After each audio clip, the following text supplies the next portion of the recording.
no? At kay Corina, mga kababayan. Si Biko at si Corina. Ma'am Zoe, may love shoutout po. Biko, Corina at Julius. Mga kababayan. So ito, alam nyo ba na mismong pinatunayan ni Karen Davila na totoo pala yung mga ganyang bagay? Alam nyo yung pag nag-i-interview ka or ginagamit mo sila sa kanilang vlog, may bayad pala talaga. Lalo pag mga malalaking isda. Oo, so ito po mga kababayan, pakinggan ninyo ha. Si yung pangalan nito, si Karen Davila.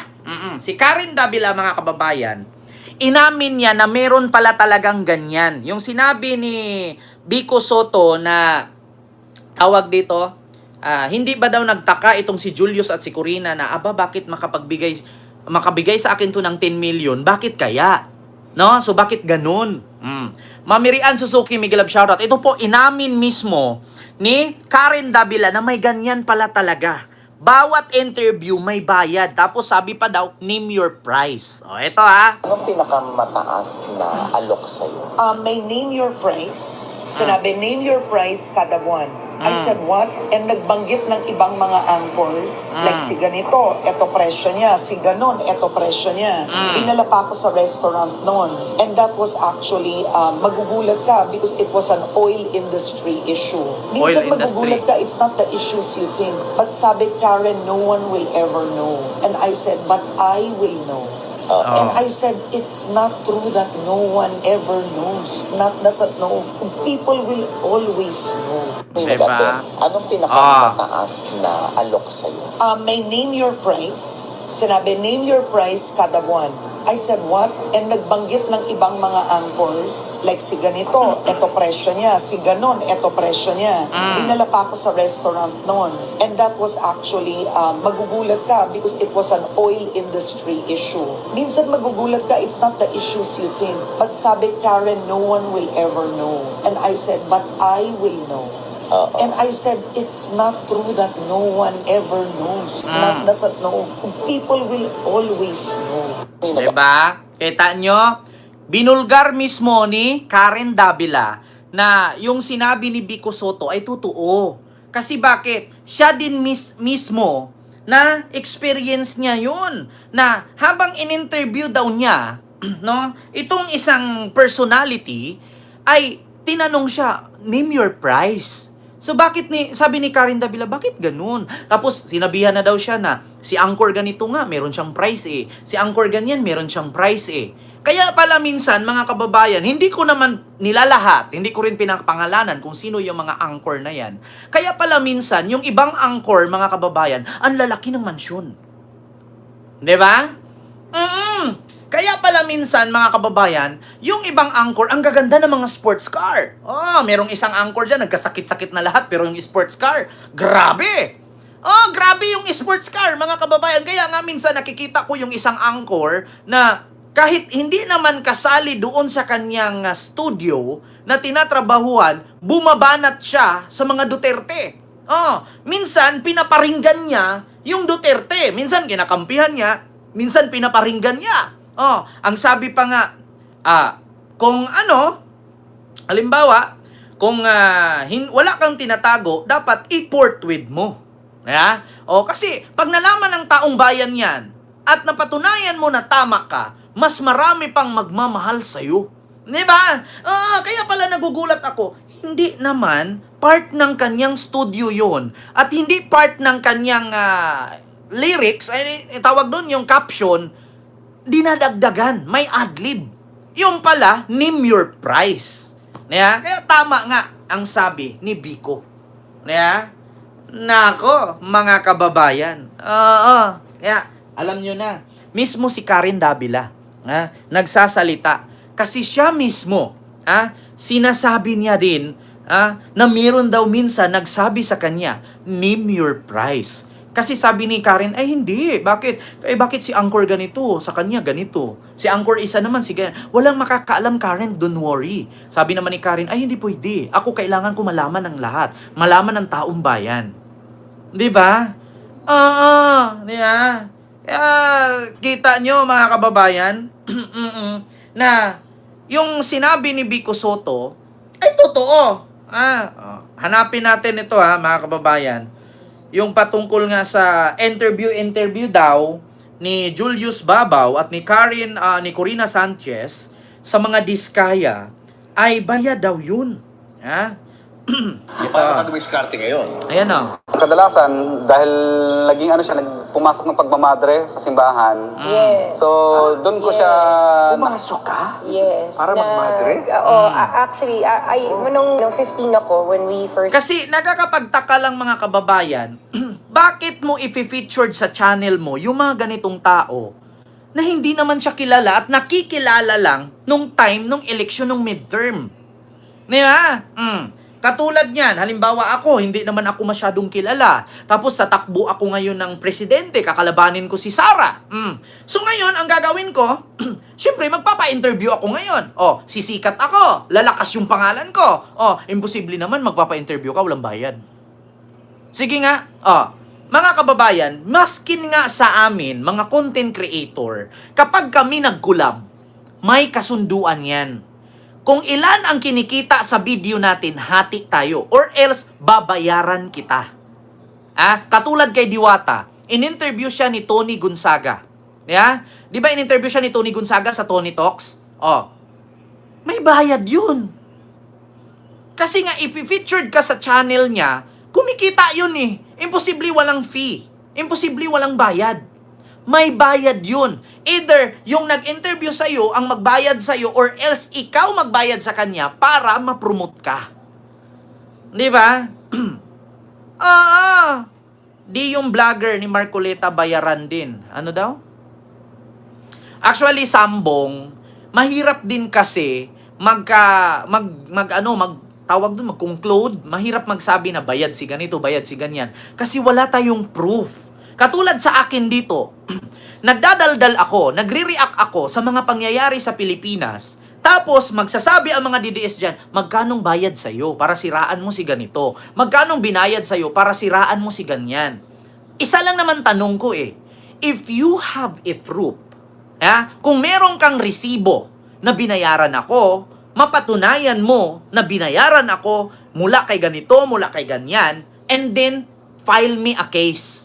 Ngayon, kapag hindi mo mapatunayan yan, na wala palang resibo, wala kang evidence, then babalik sa'yo ang i-file mo. Mahirap kasi magsabi. Mahirap kasi magsalita ng walang proof.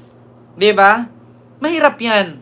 Kaya nga tayo dito, sa ating live, nagbe-base lang tayo sa mga news. Nagbe-base lang tayo sa mga balita.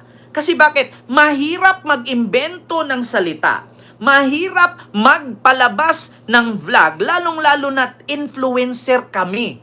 Influencer tayo. Mahirap magbitaw ng salita ng walang source. Ngayon, pag sinabi ko, si Sara, binira si BBM.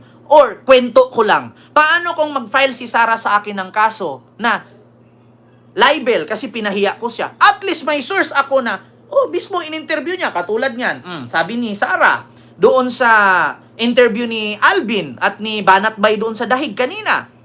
Ang sabi ni Sara, dapat pag magpa-investigate si PBBM, dapat pag nagpa-investigate si PBBM dyan sa lifestyle check, di dapat, tawag dito, lahatin na niya. Hindi lang yung isang ahensya lang. Lahatin niya. Katulad nito. May mga proof tayo. Wait lang ads lang po. Jed, ano pa Katulad ang naging yan. pahayag ni VP Sara kaugnay sa lifestyle check na sinabi ng Pangulo? Aga sinusuportahan ni Vice President Sara Duterte yung panawagan ni Pangulong Ferdinand Marcos Jr. na magkaroon ng lifestyle check. Ngunit binanggit ni VP Duterte na hindi lang dapat saklawin nito yung mga elected o naihalal na mga public officials, kundi maging yung mga inappoint o itinalaga sa posisyon ng mga opisyal ng gobyerno. Nasa The Hague, Netherlands ang pangalawang Pangulo ngayon kasama ang kanyang mga kapatid na si Congressman Paulo Duterte, Davao City Acting Mayor Baste Duterte at bunsong kapatid na si Veronica Kitty Duterte. Sa isang social media post, makikita na sabay-sabay na bumisita ang magkakapatid na Duterte sa kanilang ama na si dating Pangulong Rodrigo Duterte na nakadetine sa International Criminal Court. Katulad Matapos- niyan. At least may news na patunayan natin na hindi tayo fake news. Katulad nito ni Something Wong. Nakauwi na daw si Digong sa Davao. Russian PTV daw. Paano nangyari yun? Russia ang magko-cover, Philippines nga ang uuwian. Diba? Katulad yan, mga putang inang fake news na vlogger, na yan, mga supporter na yan. Diba? Dapat sa ganyan, mga sisipain yan. Bakit? Magpapakalat ka ng balita na nakauwi na daw si Digong, putang ina, paano pauwiin mo yan? Wala pang ang hearing dyan sa 2020, sa 23 ng September. Diba? August pa lang ngayon. Diba? Mahirap yung ganyan. Kaya sa totoo lang mga kababayan, dapat, kung halimbawa manood kayo sa mga vlogger, isipin nyo na yung vlogger na yon, bawat vlog niya may source, may nagbe-base sa balita. Kasi mahirap, nakauwi na si ganito, nakauwi na si ganyan. Di ba? Ay, Diyos mio, Marimar. Alam mo, Something Wong, tigil-tigilan nyo na yung imagination nyo. Yan ang resulta sa kakakain ninyo ng humba. Resulta yan ng kakakain nyo ng humba. Kaya tignan nyo yung utak ninyo. Biglang nawala sa comment. Napahiya eh. Brain Bites Trivia. Puro chismis. Magpapakalat kasi nakauwi na daw si Digong. Paano nakauwi? Hindi basta-basta makauwi si Digong sa Pilipinas. Hawak na si Digong ng ICC. Kahit magsirko balintong lahat ng Duterte dyan, hindi bibitawan ng ICC si Digong. Kasi once na magwala sila doon, once na magwala sila doon, sugurin nila yung ICC, sila pa yung mga mahuli doon pag nagkakagulo sila. William, mega love shout out. Mga putang ina talaga yung mga DDS na yan. Alam nyo, minsan mga DDS, magtanim kayo ng kamuti. Bakit? Yung mga dinaldal ninyo dyan, sabi-sabi, naghirap kami sa panahon ni Marcos. Yung pamumuno ni Marcos, naghihirap kami. Putang ina, may naghirap ba na mas nauna yung pagpapakalat ng fake news? Anong inunan yung binili? Load o bigas? Diba? Kaya yung mga DDS, huwag kayo maniwala. Naghirap sila nung naging presidente si Marcos. Paano kayo naghirap? Ang dami nyo ngang load na panggamit pagpapakalat ng fake news kaysa sa pagbili ng bigas. Ngayon sabihin nyo, naghirap kayo. Ang dami-dami ninyong magagawang fake news. Gumagawa pa nga kayo ng mga caption. Kumukuha kayo ng mukha. Diba? Diyos mio, Marimar. Putang ina nitong mga DDS na to. Kadami-dami nyo pang load. Tapos sabihin nyo, naghirap. Dami-dami nyo ang pang search sa puki ni Maria Osawa eh. Tapos naghirap. Ano unahin nyo pambili? Yung load o yung pangkain? Ibig sabihin, hindi kayo naghirap. Bakit? May pang load kayo eh. Kung natural na pang-iisip yan, kung literal kang may utak, unahin mo bigas bago load. Pero mas marami silang pampakalat ng fake news kaysa sa pambili ng bigas. Sabihin, naghirap. Tang inang yan. Sir Michael Villaren. Diba? Mamirian. Diyos mio, Marimar. Diba? Patch Drip, mega love shout out. Naghirap kami nung na-presidente si Marcos. Saan ka nakakita naghirap? Tapos ang daming nag-comment dito sa akin. Naghirap, pero yung comment dito, magugulat ka. Ano unang binili mo? Bigas o load? Mga DDS, magsitigil kayo. Kung merong ghost project na flood control kayo, mga ghost yung utak ninyo. Mga wala kayong karats para kayong lata.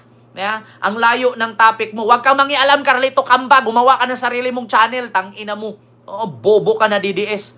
Anong pakialam mo dyan sa topic ko? Di ba? Ang topic ko kasi dito, hindi katulad dun sa DDS, na bakit? Isang live, isang topic lang, kaya yung tao nagsasawa. Huwag mo ko itulad sa mga DDS mong kaibigan. Dito tayo sunod, mga kababayan. May iiyak na